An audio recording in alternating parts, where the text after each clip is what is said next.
ist dem Feind gelungen, die Front in breiter Formation zu durchbrechen.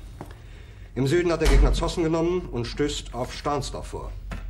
Der Feind operiert jetzt am nördlichen Stadtrand zwischen Frohnau und Pankow. Und im Osten ist der Feind bis zur Linie Lichtenberg-Marsdorf-Karlshorst gelangt. Mit dem Angriff Steiners wird das alles in Ordnung kommen. Mein Führer, Steiner konnte nicht genügend Kräfte für einen Angriff massieren. Der Angriff Steiner ist nicht erfolgt.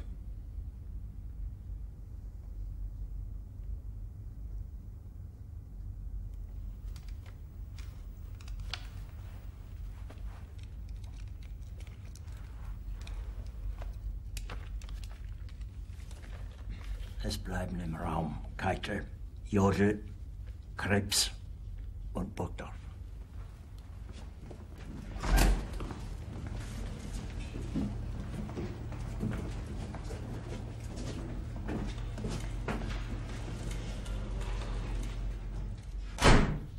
Das war ein Befehl! Der Angriff Steiners war ein Befehl! Wer sind Sie, dass Sie es wagen, sich meinen Befehl zu widersetzen? So weit ist das also gekommen. Das Militär hat mich belogen! Jeder hat mich belogen, sogar die SS! Die gesamte Generalität ist nichts weiter als ein Haufen niederträchtiger, treuloser Feiglinge! Mein Führer, ich kann nicht zulassen, dass die Soldaten, die für Sie verbringen... Nicht als Feiglinge! Verreiter, Versager! Mein Führer, was Sie da sagen, ist ungeheuerlich! Die Generalität ist das Geschmeiß des deutschen Volkes! Sie ist ohne Ehre! Sie nennen sich Generale, weil Sie Jahre auf Militärakademien zugebracht haben, nur um zu lernen, wie man Messer und Gabel hält! Jahrelang hat das Militär meine Aktionen nur behindert. Es hat mir jeden nur ersichtlichen Widerstand in den Weg gelegt. Ich hätte gut daran getan, von Jahren alle höheren Offiziere liquidieren zu lassen, wie Stalin.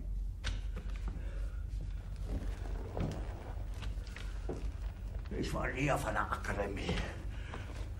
Und doch habe ich allein auf mich gestellt, ganz Europa erobert.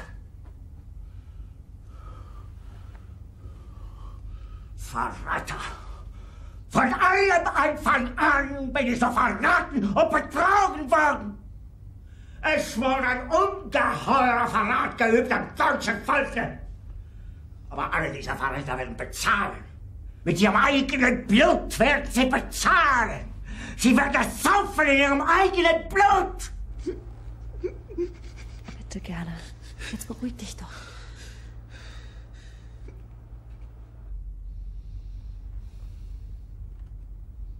Meine Befehle sind in den Wind gesprochen. Es ist unmöglich, unter diesen Umständen zu führen. Es ist aus.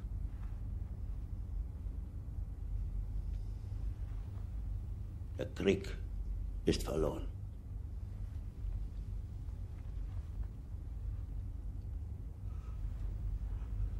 Aber wenn Sie, meine Herren, glauben, dass ich deswegen Berlin verlasse, irren Sie sich gewaltig.